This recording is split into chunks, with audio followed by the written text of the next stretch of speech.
بسم اللہ الرحمن الرحیم ثم یجوز التقلد من السلطان الجائر۔ فرماتے ہیں کہ قاضی کا منصب اگر ویسے تو پیچھے ذکر کیا تھا نا کہ سلطان اسلام یا اس کا نائب وہی منصب قضا پر فائز کرے گا، کسی کو قاضی بنانے کا اختیار سلطان کے پاس ہوتا ہے۔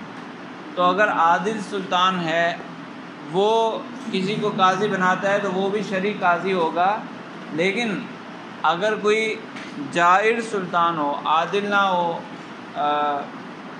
غاصب سلطان ہے یا ظالم سلطان ہے، مطلب اس نے خود اپنا منصب جو سلطان والا منصب ہے وہ زبردستی حاصل کیا ہو، وہ اس منصب کو حاصل کرنے میں حق پر نہ ہو، یا اس کے افعال میں ظلم و ستم پایا جاتا ہو، دونوں صورتوں میں اگر وہ کسی کو قاضی مقرر کرے گا تو اس کا مقرر کردہ قاضی شرعی قاضی کہلائے گا۔ تو ثم یجوز التقلد من السلطان الجائر، جائر حد سے بڑھنے والے سلطان کی طرف سے تقلید جائز ہے، کما یجوز من العادل، جیسا کہ عادل کی طرف سے تقلید جائز ہے۔ دونوں معنی میں نے بتا دیے کہ اس کے اپنے افعال میں سلطنت حاصل کرنے کے بعد جو اپنی سلطنت کے رعب کی وجہ سے جو کام وہ کر رہا ہے ان میں ظلم و ستم پایا جا رہا ہے، یعنی وہ اپنی رعایا پر ظلم و ستم کر رہا ہو، وہ بھی سلطان جائر کہلائے گا۔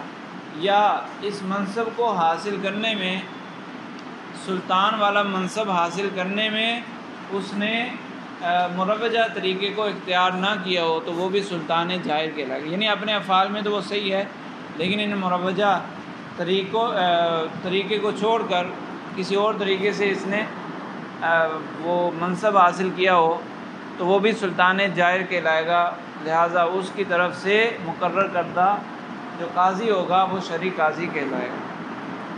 اس کی مثال انہوں نے دی ہے، پہلے اس کو پڑھ لیں پھر اس پہ کچھ تفصیلات ہیں۔ لأن صحابہ رضی اللہ عنہم تقلدوا من معاویہ رضی اللہ عنہ، کیونکہ دلیل اس کی کیا ہے کہ سلطان جائر کا مقرر کردہ قاضی بھی قاضی اسلام ہی کہلائے گا۔ دلیل یہ دی ہے کہ صحابہ کرام علیہم رضوان کو منصب قضا حاصل ہوا حضرت سیدنا امیر معاویہ رضی اللہ عنہ کی طرف سے، والحق کان بید علی رضی اللہ عنہ فی نوبتہ، حالانکہ حق منصب خلافت کا حق حضرت علی رضی اللہ عنہ کو حاصل تھا۔ اسی طرح والتابعین تقلدوا من الحجاج، اور تابعین کو منصب قضا حاصل ہوا حجاج بن یوسف ثقفی سے، وکانہ جائرن، اور وہ اپنے اعمال میں جائر تھا، منصب ولایت میں تو وہ جائر نہیں تھا، منصب ولایت وہ ایک علاقے کا گورنر تھا نا، حجاج بن یوسف ایک علاقے کا گورنر تھا اور اس کو اس منصب پر مقرر کیا گیا تھا، تو اس کا اس منصب پر آنا تو صحیح طریقے سے تھا، لیکن اس منصب پر آنے کے بعد جو اس کے افعال تھے اس میں ظلم و ستم پایا جاتا تھا۔ دونوں مثالیں ہو گئی، دونوں طرح کی مثالیں۔ تو تابعین نے حجاج سے منصب قضا حاصل کیا، وکانہ جائرن، اور اپنے افعال میں حد سے بڑھنے والا تھا، تو قاضی اسلام بن سکتا ہے سلطان جائر سے، الا اذا کان لا یمکنہ من القضاء بحق، لیکن اس وقت پھر وہ منصب قضا درست نہیں رہے گا جب یہ سلطان جائر حق کا فیصلہ کرنے میں بھی رکاوٹ بن رہا ہو، یعنی یہ سلطان جائر چاہے کہ میری مرضی کے فیصلے ہوں تو پھر وہ منصب قضا یعنی وہ قاضی شرعی قاضی نہیں کہلائے گا، اس کو چاہیے کہ وہ اس منصب کو چھوڑ دے، اس قاضی اسلام کو چاہیے، یعنی جو صحیح طرح فیصلہ کرنا چاہتا ہے اور سلطان اس کو روکتا ہے فیصلہ کرنے سے، تو اس کو چاہیے کہ وہ اس منصب کو چھوڑ دے۔ لأن المقصود لا يحصل بالتقلد، کیونکہ قاضی کو جو اجازت دی گئی، کسی شخص کو منصب قضا حاصل کرنے کی اجازت دی گئی، اس کا مقصود کیا تھا؟ اسلامی قوانین کا نفاذ اور لوگوں کے حقوق کی حفاظت۔ تو وہ مقصود تو پھر حاصل ہی نہیں ہوگا۔ بخلاف ما اذا کان یمکنہ، برخلاف اس کے کہ جب وہ سلطان جائر اس کو فیصلہ کرنے کی آزادی دے کہ جس طرح بھی تم نے احکام نافذ کرنے ہیں، فیصلے کرنے ہیں، تم اپنی مرضی کے مالک ہو، یعنی شریعت کے مطابق، تو اس سلطان کا ظلم و ستم اپنی جگہ، لیکن یہ قاضی تو لوگوں کے حقوق کی حفاظت کر رہا ہے، اس لیے یہ شرعی قاضی کہلائے گا، اس کا منصب قضا پر باقی رہنا درست ہوگا۔ اور اگر حق کے فیصلے کرنے میں بھی رکاوٹ بنے تو اس قاضی کا اس منصب پر رہنا درست نہیں ہوگا، اس کو چاہیے کہ وہ اس منصب سے ہٹ جائے، اور پھر ظاہر سی بات ہے حق کے خلاف فیصلہ کرنے والا وہ اس منصب کا اہل نہیں ہوتا۔ ٹھیک ہے، اب انہوں نے جو مثال پیش کی دلیل کے طور پر کہ حضرت معاویہ رضی اللہ عنہ سے صحابہ نے منصب قضا حاصل کیا،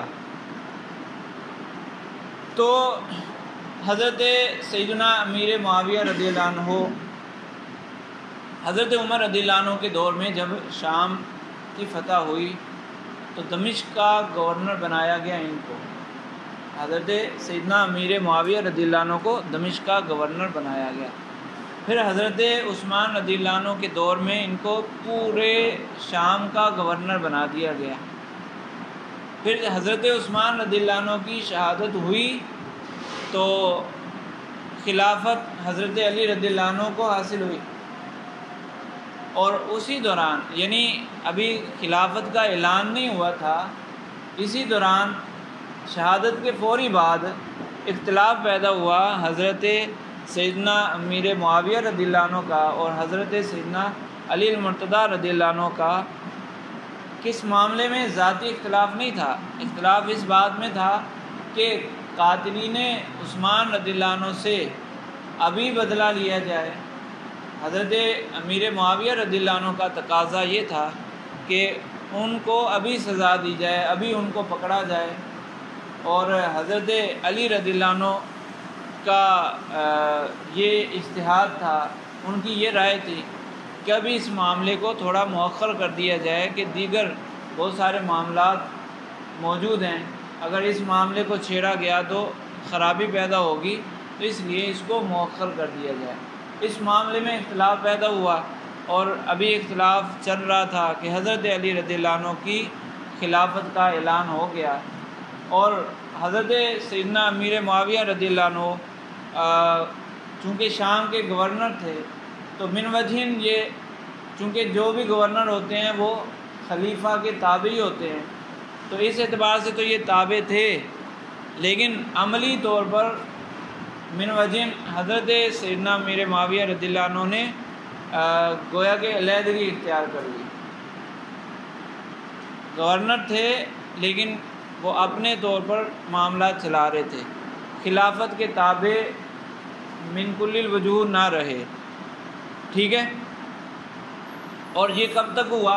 یہ تھوڑا سا عرصہ ہے، زیادہ لمبا عرصہ نہیں ہے، کہ پھر اس کے بعد جب حضرت علی رضی اللہ عنہ کے بعد یہی منصب خلافت سیدنا امام حسن رضی اللہ عنہ کو منتقل ہوا، تو حضرت سیدنا امام حسن رضی اللہ عنہ نے چند ماہ کے بعد یہ منصب حضرت سیدنا امیر معاویہ رضی اللہ عنہ کے سپرد کر دیا، خلافت والا منصب۔ گورنری تو پہلے سے حاصل تھی، اب منصب خلافت بھی حضرت نہیں، گورنر کچھ حصے کا ہے، اور خلافت پوری اسلامی جہاں جہاں اسلامی حکومت ہے نا، تو سب کا بڑا وہ خلیفہ کہلاتا ہے نا، خلیفۃ المسلمین، وہ پوری ریاست کا، پورے علاقوں کا، تمام علاقوں کا بڑا ہوتا ہے۔ تو وہ گورنر تھے پہلے مخصوص علاقے کے، شام کے گورنر تھے۔ تو گورنر جو ہوتا ہے وہ ویسے بھی کچھ احکام، جزوی احکام اپنے نافذ کرتا ہے، اور بنیادی احکام میں وہ خلیفہ کے تابع ہوتا ہے۔ تو جزوی احکام یعنی وہ اپنی مرضی سے کسی کو قاضی بھی بنا سکتا ہے، اپنی مرضی سے علاقے کے مسائل کو حل کر سکتا ہے، لیکن بڑے معاملات میں جو پوری سلطنت کے معاملات ہوں اس میں پھر وہ خلیفہ کا تابع ہوتا ہے۔ تو جب حضرت امام حسن رضی اللہ عنہ نے صلح کی تو منصب خلافت حضرت سیدنا امیر معاویہ رضی اللہ عنہ کو دے دیا. تو جب منصب خلافت مل گیا تو اب تو وہ جائر نہ رہے جو انہوں نے ذکر کیا ہے نا. تو اس سے پہلے منصب خلافت سے پہلے جب وہ گورنر تھے تو اس وقت بھی وہ من کل الوجود جائر نہیں تھے.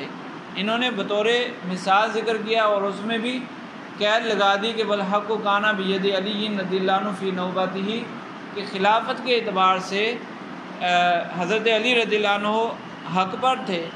تو ہونا یہی چاہیے تھا کہ حضرت امیر معاویہ رضی اللہ عنہ حضرت سیدنا علی المرتضیٰ رضی اللہ عنہ کے تابع رہتے، لیکن انہوں نے کچھ نہ کچھ الگ اپنی ایک حیثیت قائم کی، یعنی خلافت کے تابع نہ رہے. تو اس اعتبار سے ان کو سلطان جائر کے ضمن میں ذکر کیا ہے. تو من کل الوجوہ وہ جائر نہیں ہے. باقی رہا جو ان کا آپس کا اختلاف، یہ مشاجرات صحابہ میں سے ہے. صحابہ کے آپس کے اختلاف میں ہمیں کوئی حیثیت نہیں ہے بولنے کی. اعلیٰ حضرت رضی اللہ عنہ نے اسی بارے میں فیصلہ سنایا. فرماتے ہیں فرق مراتب بے شمار اور حق بدست حیدر کرار، مگر معاویہ بھی ہمارے سردار اور تان ان پر بھی کار فجار، ان پر جو تان و تشنیع کرے گا یہ بھی فجار کا کام ہے، ہمارا کام نہیں ہے. حضرت سیدنا علی المرتضیٰ رضی اللہ عنہ جس طرح ہمارے سردار ہیں، اسی طرح حضرت سیدنا امیر معاویہ رضی اللہ عنہ بھی ہمارے سردار ہیں.